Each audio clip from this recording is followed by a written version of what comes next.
আপনি কি উচ্ছে খেতে একদমই পছন্দ করেন না? তাহলে অবশ্যই একবার উচ্ছের এই রেসিপিটা ট্রাই করে দেখুন। তেতো নামমাত্রও থাকবে না, দারুণ একটি স্বাদ পাবেন। উচ্ছের নতুন একটি রেসিপি আশা করি এইভাবে আগে কখনো খাননি। নমস্কার, আমি লক্ষ্মী, লক্ষ্মী ফুড অ্যান্ড লাইফের আরও একটি নতুন রেসিপিতে আপনাদের সকলকে স্বাগত। স্কিপ না করে সম্পূর্ণ রেসিপিটি দেখার অনুরোধ রইল। তাহলে চলুন শুরু করা যাক। প্রথমে আমি এখানে কিছুটা পরিমাণে উচ্ছে আর আলু কেটে নিয়েছি। দেখুন, আলু আর উচ্ছে কিন্তু সমান সমান পরিমাণে নেওয়া যাবে না, আলুর পরিমাণটা একটু বেশি নেবেন, সামান্য বেশি নেবেন। আর দেখুন, আলুটাকে এরকমভাবে কেটেছি পাতলা পাতলা করে, লম্বা লম্বা করে, ঠিক যেমন মাছের ঝোলের জন্য কাটা হয়। আর উচ্ছেটাকেও এরকমভাবে দেখুন লম্বা লম্বা করে কেটে নিয়েছি, আর বীজগুলো সব ছাড়িয়ে নিয়েছি।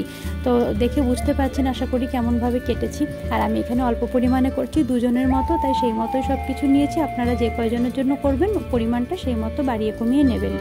এবারে কড়াইতে দিয়ে দিচ্ছি সর্ষের তেল 2 টেবিল চামচ। তার মধ্যে দিয়ে দেবো হাফ টিস্পুন কালো জিরে ফোড়ন, আর দিয়ে দেবো একটা তেজপাতা। তারপর ফোড়ন থেকে সুন্দর গন্ধ ছাড়তে শুরু করলে তার মধ্যে দিয়ে দেবো উচ্ছে আর আলু কেটে ধুয়ে রেখেছিলাম সেগুলো। এবারে উচ্ছে আর আলু দিয়ে ভালোভাবে নেড়েচেড়ে একটু ভেজে নেব। তারপর এর মধ্যে আমি দিয়ে দেবো পরিমাণ মতো লবণ আর পরিমাণ মতো হলুদ। আর এখানে কিন্তু উচ্ছেটা খুব ভালোভাবে ভাজতে হবে, একদম লাল করে ভাজতে হবে। যদি একসাথে আলুর সাথে দিয়ে ভালো করে ভাজতে না পারেন তাহলে কিন্তু আপনারা প্রথমে তেলের মধ্যে উচ্ছেটাকে ভেজে তুলে নিয়ে তারপর ফোড়ন দিয়ে আলু দিয়ে ভাজতে পারেন। সেক্ষেত্রে পরে আবারও উচ্ছেটা পরে অ্যাড করতে হবে, সময়টা একটু বেশি লাগবে।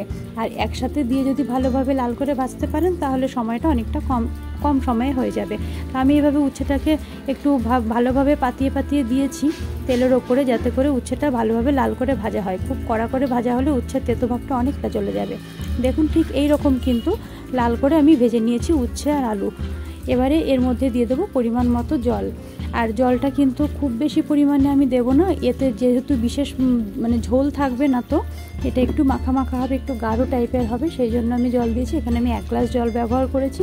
আপনারা কিন্তু পরিমাণটা বুঝে জল ব্যবহার করবেন। আশা করি দেখে বুঝতে পারছেন কতটা সবজির মধ্যে কতটা জল দিয়েছি, সেই মতো বুঝে জলটা এখানে অ্যাড করবেন।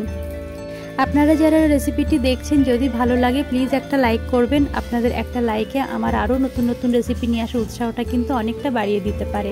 আর চ্যানেলে যদি নতুন হয়ে থাকেন তাহলে প্লিজ চ্যানেলটি সাবস্ক্রাইব করে রাখবেন। তারপর জলটা ফুটে উঠলে আমরা ঢাকা চাপা দিয়ে মিডিয়াম ফ্লেমে রান্না করব 2 মিনিট মতো, যাতে করে আলু আর উচ্ছেগুলো খুব ভালোভাবে গলে যায়। মিডিয়াম ফ্লেমে 2 থেকে 3 মিনিট ঢাকা চাপা দিয়ে রেখেছিলাম। তারপর ঢাকনা খুলে একটু দেখে নিলাম আলুটা গলে গেছে, ভালোভাবেই গলে গেছে। এবারে 1 টিস্পুন কালো জিরে বাটা। এখানে কালো জিরে আমি নিয়েছিলাম মোটামুটি 1 থেকে 1.5 টিস্পুনের মতো। বাটার পর এটি 1 টিস্পুনে এসে দাঁড়িয়েছে। তো এই 1 টিস্পুন কালো জিরে বাটা এর মধ্যে দিয়ে দিচ্ছি, খুব ভালোভাবে মিশিয়ে নেব। এবারে আরও বেশ কিছুক্ষণ এটিকে ফুটিয়ে নেব।